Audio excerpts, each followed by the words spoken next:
नमस्कार. कसे आहात सर्व? आजचा आपला विषय आहे डिप्रेशन म्हणजेच नैराश्याबाबत. मला माहिती आहे तुम्ही हा शब्द नक्कीच ऐकला असेल, पण हे येतं कुठून? हा शारीरिक आहे की मानसिक आहे याबद्दल आज आपण बघणार आहोत. याच्याबद्दल सर्वात पहिला भ्रम म्हणजे उदास होणे म्हणजेच डिप्रेशन, पण असं नाहीये. उदासपणा आणि डिप्रेशन याच्यात अंतर आहे. आपण उदास का असतो याचं कारण आपल्याला माहीत असतं, पण डिप्रेशनमध्ये असं असेलच असं नाही. जसं की तुम्हाला नोकरी नाहीये किंवा तुमच्या जवळच्या कोणाचा मृत्यू झाला आहे तर आपण उदास होतो आणि कालांतराने हा उदासपणा निघून जातो. पण डिप्रेशन हे महिने न महिने वर्ष चालतच राहते. जो माणूस उदास असतो तो स्वतःला कमजोर किंवा खालच्या दर्जाचा समजत नाही. जे काही आयुष्यात होत आहे त्यासाठी स्वतःला दोष देत नाही. पण डिप्रेशनमध्ये वेगळं असतं. पण डिप्रेशनमध्ये तुम्ही स्वतःला प्रत्येक गोष्टीसाठी ब्लेम करत असता. जे काही आयुष्यात होत आहे त्यासाठी स्वतःलाच तुम्ही ब्लेम करत असता आणि तुमचा कॉन्फिडन्स संपलेला असतो. डिप्रेशन जास्त वाढले तर तुमच्या मनात आत्महत्यासारख्या सुद्धा विचार येऊ शकतात. आता दुसरा भ्रम काय आहे की आपल्यातील बऱ्याच जणांना असं वाटतं की डिप्रेशन म्हणजे हा एक विचार आहे आणि याला एक आजार न समजता एक कमजोरी समजलं जातं. जर तुम्हीच याला आजाराच्या स्वरूपात समाजात स्वीकारत नाही तर जो डिप्रेशनमध्ये आहे तो कसा स्वीकारेल? हेच कारण आहे की तुम्ही तुमच्या जवळच्या व्यक्तींसोबत बोलत नाही, त्यांच्याशी मनमोकळेपणाने सांगू शकत नाही की मी डिप्रेशनमध्ये आहे. डिप्रेशन पण हा एक आजार आहे जो देखरेख, उपचार आणि प्रेम मागते. आपण डिप्रेस का होतो? आपल्यामध्ये अनेक प्रकारचे भाव, इमोशन्स असतात. आनंदी होणे, दुःखी होणे. आपण आनंदी केव्हा होतो? जेव्हा आपल्या शरीरात न्यूरोट्रान्समीटर व्यवस्थितरित्या बनते. पण हे जर व्यवस्थितरित्या बनलं नाही तर तुम्ही दुःखी आणि उदास होता. आता डिप्रेशनची लक्षणं काय आहेत? कसं ओळखायचं की आपण डिप्रेस आहोत? डिप्रेशनचे मुख्य कारण आहे रिकामेपणा. म्हणजे काय तर सकाळी उठल्याबरोबरच आपल्याला असं जाणवायला लागतं की आता हा दिवस कधी संपणार, आता मी या दिवसभरात काय करणार आहे. माझं तर काही करायचं मनच होत नाहीये. तुम्हाला आंघोळ करायचं मन होत नाही, स्वतःला तयार करण्यासाठी मन होत नाही, कोणतंही काम तुम्हाला मोटिवेट करत नाही. तुमचं मन कॉन्सन्ट्रेट राहत नाही, तुम्ही वेगळ्याच विचारात राहता. तुमचं शरीर जरी इथे असेल तरी मन वेगळ्याच विचारात दुसरीकडे कुणीकडे तरी असतं आणि याने तुमचे सिम्पटम्स वाढतात. याचबरोबर शरीरात सुद्धा शारीरिक बदल होतात. तुमचे हार्टबीट्स जास्त कमी होतात किंवा जास्त वाढतात. कोणी जेवण करतं, कोणी जेवण जास्त करतं, कोणी जेवण करतच नाही. यामुळे तुमचं वजन वाढतं किंवा कमी होतं. आता आपण बघितलं की डिप्रेशन काय असतं, याची लक्षणे काय. पण डिप्रेशनमधून बाहेर कसं यायचं? तर डिप्रेशनमधून बाहेर येण्यासाठी तुम्ही आधी हे स्वीकारा की मी डिप्रेस आहे. तुम्ही तुमचं डिप्रेशन स्वीकारा. डिप्रेशनमधून बाहेर येण्यासाठी वेळ, उपचार आणि आपल्या माणसांची खूप गरज असते. तर तुम्ही काय करायचं आहे? सर्वात आधी तुमच्या आयुष्यात योगाचा समावेश करायचा आहे. मी म्हणत नाही की योगा सुरू करा म्हणजे तुम्ही 1 तास वेळ काढून कंटिन्यू योगा करतच राहा. 10 मिनिट केलं तरी पुरेसं आहे. किंवा पहिल्यांदा 10 मिनिटांनी सुरुवात करा आणि हळूहळू तुम्हाला जसं 15 मिनिटं 20 मिनिटं होईल तेवढा योगा करणे गरजेचे आहे. सुरुवात प्राणायामापासून करा, अनुलोम विलोम करा, भ्रामरी करा, पण नक्की रोज 10 मिनिट योगा करायचाच आहे. दुसरी गोष्ट म्हणजे ग्रॅटिट्यूड म्हणजे कृतज्ञता, म्हणजे आभार व्यक्त करणे. आपण नेहमी माझ्याकडे हे नाहीये, ते नाहीये, आपल्याकडे जे नसेल त्याच्यासाठी दोष देत असतो. तुम्ही कधी माझ्याकडे जे आहे किंवा माझ्याजवळ जे आहे यासाठी कधी देवाचे आभार मानले आहेत का? की मला जे दिलं आहे त्यात मी खुश आहे किंवा मी आनंदी आहे. जे आपल्याकडे आहे त्यात आनंद माना, त्याचा स्वीकार करा. तिसरी गोष्ट म्हणजे सेल्फ केअर म्हणजे स्वतःची काळजी घेणे. तुम्ही आनंदी होणार का नाही होणार हे तुम्ही स्वतः ठरवायचं आहे. दुसरे तुमचा आनंद तुम्ही स्वतः निर्धारित करणार, दुसरं कोणी नाही. यासाठी सर्वात आधी हे करायचं आहे की दुसरे माझ्याबद्दल काय बोलतायत याचा विचार अजिबात करायचा नाहीये. दुसरे माझ्याबद्दल काय विचार करतात हा विचार करणं सोडून द्या. तर तुम्हाला काय करायचं आहे, कृतज्ञता आणि सेल्फ केअर योग आपण आता सोबत करणार आहोत. तर सर्वात पहिल्यांदा तुम्ही माझ्यासारखं असं खाली जमिनीवरती सुखासनामध्ये बसा. पाठीचा मणका ताठ, चेहऱ्यावर एक स्मित हास्य. जर तुम्हाला खाली बसता येत नसेल तर तुम्ही बेडवरती सुद्धा बसू शकता. पहिल्यांदा आपण काय करणार आहोत, आपण करणार आहोत क्षेपणा मुद्रा. क्षेपणा मुद्रा म्हणजे आपल्या दोन्ही हातांचे जे तळभाग आहेत ते एकमेकांसमोर आणा आणि जी आपली तर्जनी आहे ती फक्त सरळ आणि एकमेकांना टच राहील. बाकीची बोटे इंटरलॉक असे एकमेकात गुंफलेले राहतील याप्रमाणे. आणि आपले हात जास्त घट्ट पकडायचे नाही आहेत, एकदम सैलसर पकडायचे आहेत. दोन्ही हातांमध्ये पोकळी जाणवलेली राहिली पाहिजे. आणि या तर्जनीची दिशा आकाशाकडे पण नाही ठेवायची, जमिनीच्या दिशेने ठेवायची आहे. आणि आपले जे हात आहेत ते आपल्या नाभीच्या तिथे ठेवायचे आहेत. कोपर सरळ, खांदे खुले आणि रिलॅक्स, पाठीचा मणका ताठ आणि डोळे बंद करून लांब आणि खोल श्वास घ्यायचे आहेत. तुम्ही 10 ते 15 लांब आणि खोल श्वास घेऊ शकता. आपण आता 4 वेळा करणार आहोत. डोळे बंद करा. चेहऱ्यावर स्मित हास्य.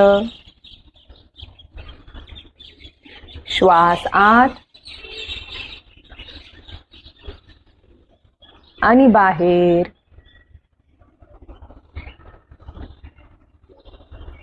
श्वास आत, बाहेर.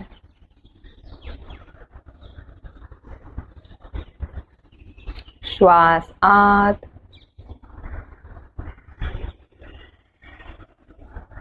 बाहेर.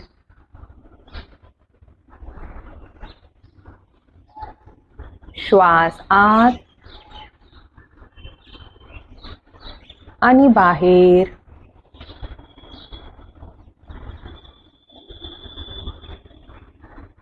तुम्ही व्हिडिओ पॉज करून 10 ते 15 श्वास सुद्धा करू शकता. आणि 10 ते 15 श्वास झाल्यानंतर काय करायचं आहे, नाकाने 3 वेळा नाकाने श्वास आत घ्यायचा आहे आणि तोंडाद्वारे श्वास बाहेर सोडायचा आहे. श्वास आत नाकाद्वारे, तोंडाद्वारे बाहेर. श्वास आत, बाहेर. आत आणि बाहेर.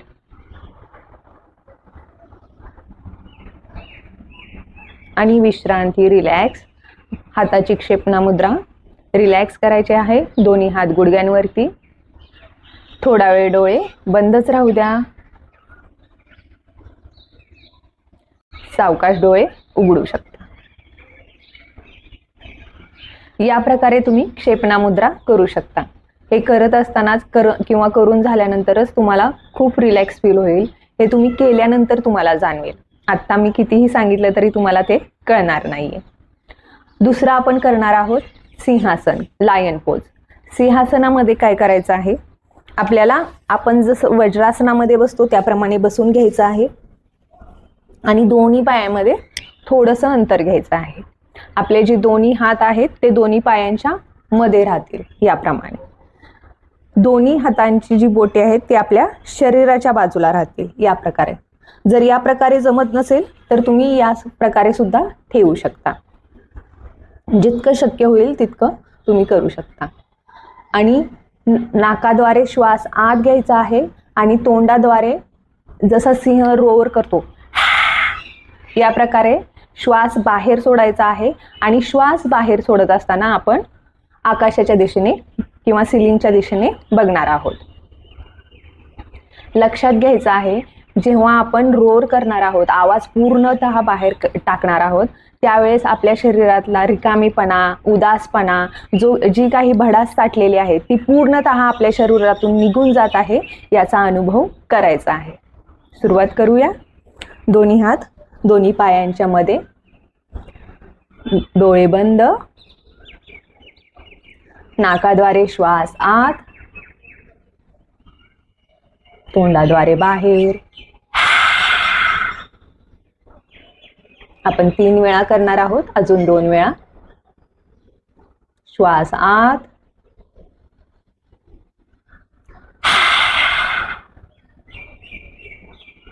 श्वास आत,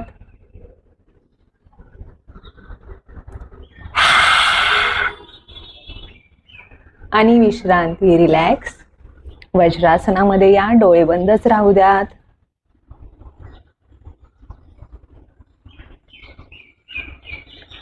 आणि विश्रांती, सुखासनामध्ये बसायचं आहे. डोळे उघडू शकता.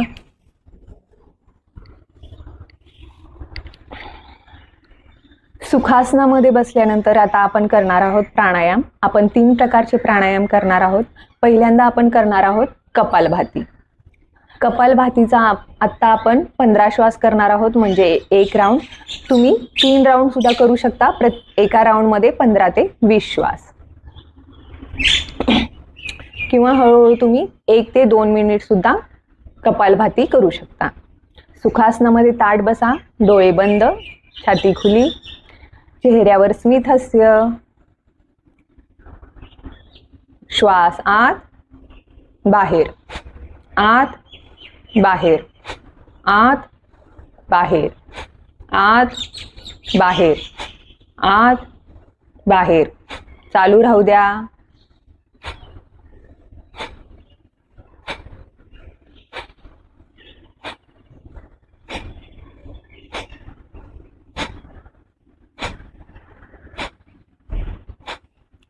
आणि विश्रांती, रिलॅक्स. डोळे बंदच राहू द्यात. साधारण श्वास घेत राहा.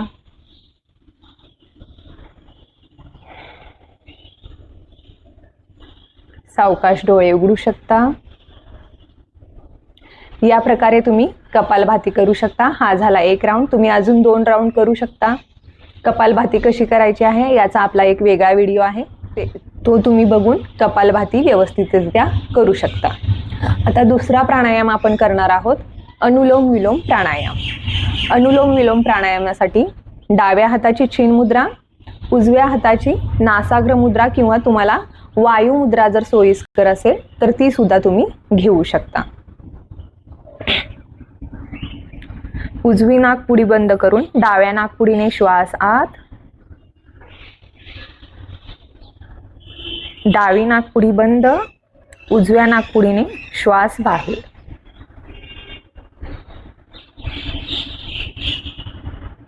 उजव्या नाकपुडीने श्वास आत, डाव्याने बाहेर. आणि विश्रांती, रिलॅक्स. सावकाश डोळे उघडा. हा झाला 1 राऊंड. या प्रकारे तुम्ही सुरुवातीला 5 राऊंड करू शकता, किंवा 15 ते 20 राऊंड सुद्धा करू शकता. अनुलोम विलोम प्राणायाम हा रिलॅक्सिंग प्राणायाम आहे, त्यामुळे हा प्राणायाम केल्यानंतरच तुम्हाला खूप रिलॅक्स फील होईल. आता आपण तिसरा प्राणायाम करणार आहोत, भ्रामरी प्राणायाम. भ्रामरी प्राणायाम मध्ये आपण नाकाने श्वास आत घेतो आणि नाकाने श्वास बाहेर सोडतो. फक्त श्वास बाहेर सोडत असताना आपल्याला हमिंग बी साऊंड काढायचा आहे. आपण भ्रामरी प्राणायाम षण्मुखी मुद्रामध्ये सुद्धा करू शकतो. भ्रामरी प्राणायामासाठी आपल्या दोन्ही हाताच्या तर्जनी आपल्या कानाच्या या छोट्या दरवाजावरती ठेवायच्या आहेत आणि श्वास बाहेर सोडत असताना जेंटली आत बाहेर करायचे आहेत. सोबत हमिंग बी साऊंड सुद्धा काढायचा आहे. भ्रामरी प्राणायामसाठी डोळे बंद, श्वास आत घ्या नाकाद्वारे, श्वास बाहेर.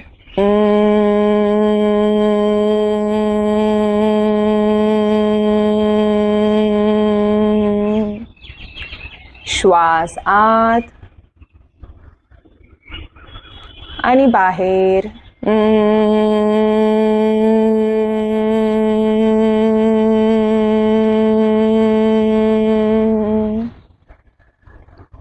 श्वास आत आणि बाहेर.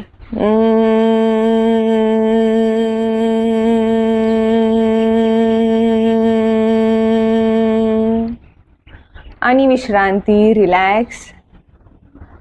डोळे बंदच राहू द्यात. साधारण श्वास घेत राहा. सावकाश डोळे उघडू शकता.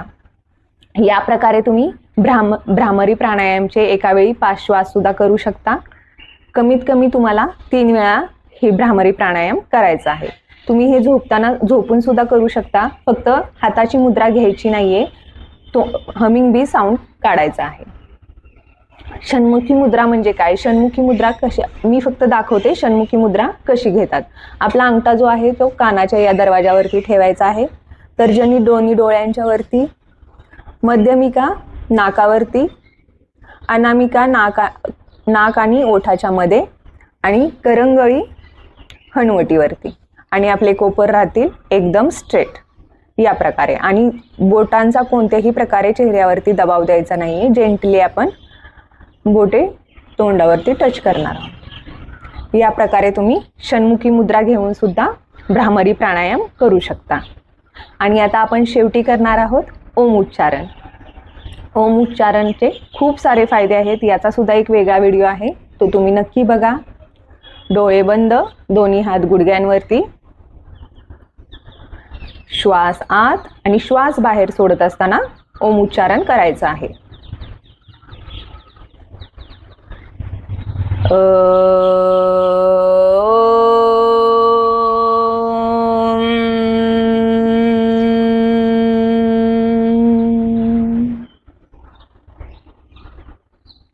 श्वास आत,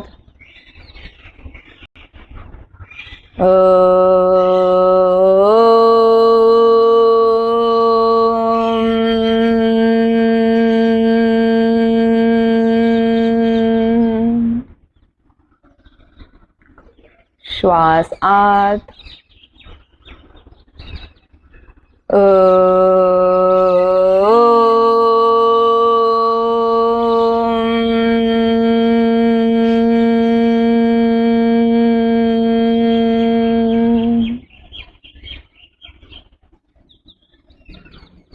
साधारण श्वास घेत राहा.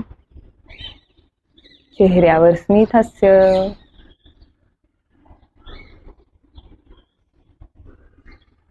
हसत मुखाने सावकाश डोळे उघडू शकता.